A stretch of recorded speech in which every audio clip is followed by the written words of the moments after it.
we're going to finish off the entry of love for one's children. So he said the main love a person is supposed to have for his child is love of his neshama. And he has to make sure that his child becomes a righteous person.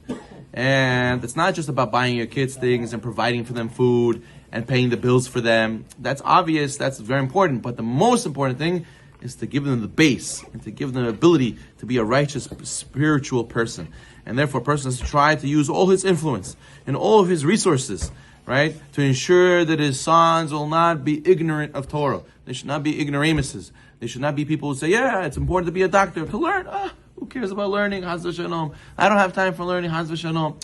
As child should know the importance of learning, and know the importance of Shabbat, know the importance of dedicating yourself to HaKadosh Baruch Hu. And that's why the Pele Yoetz writes that a person has to make sure to see to it, because there's many very evils that could try to make a person, convince a person to be ignorant without even realizing. So therefore a person has to make his son and daughter pay attention to it. As the Mishlei says, the Pasuk says, Ki yesh derech yashar lifnei ish ve'ahrita darchei mavet. As there's a path that seems right to man, but the ends are the way of death. A person could be so busy with other things, and if he doesn't know the importance of the mitzvot, he could go and leave them by the wayside. Chas v'shalom, he'll lead his life to a very, very difficult place. The second chapter tells us that a bur is a person who is not empty of morals, right?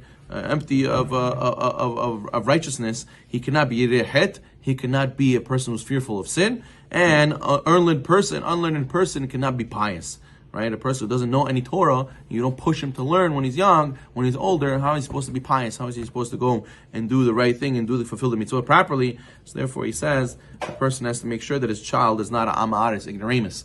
As the Shlomo Zalman Auerbach, before he passed away, he told his children, I want you you don't have to promise me to be Talmidei Chachamim. You don't have to be the biggest rabbis like me, right? You just have to make sure, promise me, don't be an Am Haaretz. Don't be ignoramus. You should be able to learn. You should be able to know what it means to sit and learn in the morning, to learn in the evening, to pray, to fulfill the mitzvot. Don't be a person who's ignorant. Please, promise me.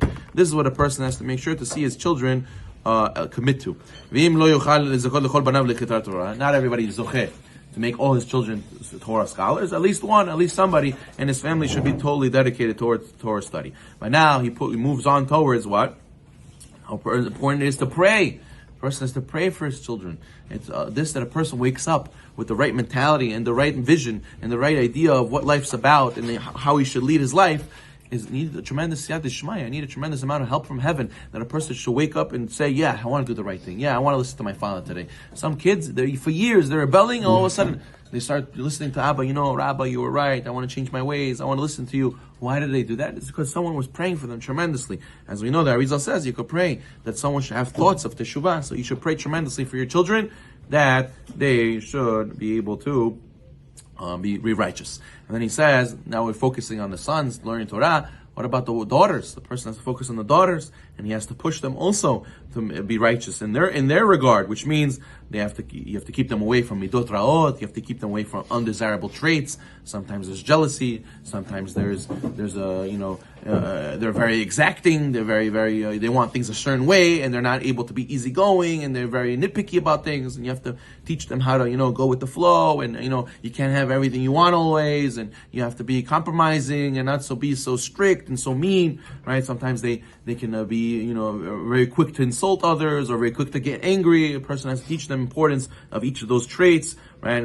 He says, "Lamdam kol minei melechet nashim." You have to teach them all the tasks that women generally do when running a household. They have to know how to iron. They have to know how to cook. They have to know how to, be on top of the laundry. Have to, be on top of managing the children's schedules. They have to know how to be on top of all the things that a woman has to do in the house. They have to be familiar with, right? Women used to know how to sew, basic, things that comes up in clothing, sew a button, sew a cuff. Simple things that were standard. All women used to know. The person has to see to it that his daughter knows how to do these things, right? And he says, "Largilam miut shena," and he has to accustom them to sleep very little. when they get married, they're going to have to sleep very little when they have kids. They have little kids that cry in the night. They're going to have to wake up early and take kids to school. They're going to have to, Shabbat morning, if their husband goes to the nets, she has to also wake up early, and she also has to prepare the house. She's going to host guests. She's going to have kids sick at night. Haz v'shalom. It's normal. That's what comes up. And a girl who's single and she's older, sometimes they could get carried away. They sleep until 12, they sleep until 11 Shabbat morning, they sleep all day, they get comfortable and they're used to sleeping a lot and they have no responsibilities. And then all of a sudden they get married and they're not used to it. And then the husband comes home and he says, shut the speech, why are you still sleeping? What's going on? So we see a person has to educate his children, has to educate his daughter especially, that she should not be so, indulgent in sleep and lazy, haz v'shalom, because this affects the marriage, this affects her for the rest of her life. So the person has to instill in his daughters, and from the beginning, from the early age, these good midot and these abilities to overcome the desire for sleep and to sleep little. Give them counsel, give them advice of how to deal with their husbands. Listen, not everyone's perfect. Sometimes you're going to have, ups and downs, bumps in the road. You have to be forgiving. You have to be compromising. You have to focus on the good. You have to give them advice before they get married for Shalom Bayit. Listen, one day you're going to be married. You're going to have to deal with this, deal with that. Give them advice all throughout their, as they get older and older, you give them more and more advice. So that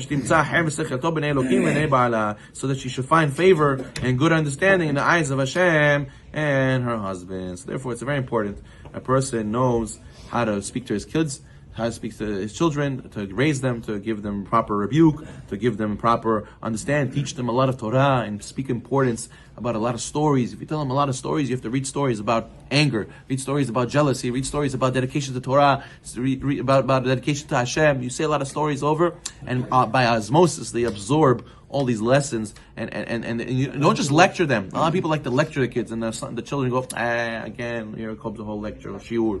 No, but if you tell them stories, and you tell them, like, I'm here for you, and I want for the better of you, you're not putting them down. Rather, you're sharing wisdom with them, you're learning with them. So then it'll be definitely very, very different. It'll be that it'll absorb from you, and they'll change slowly but surely, drop after drop. And that's why a person has to be wise.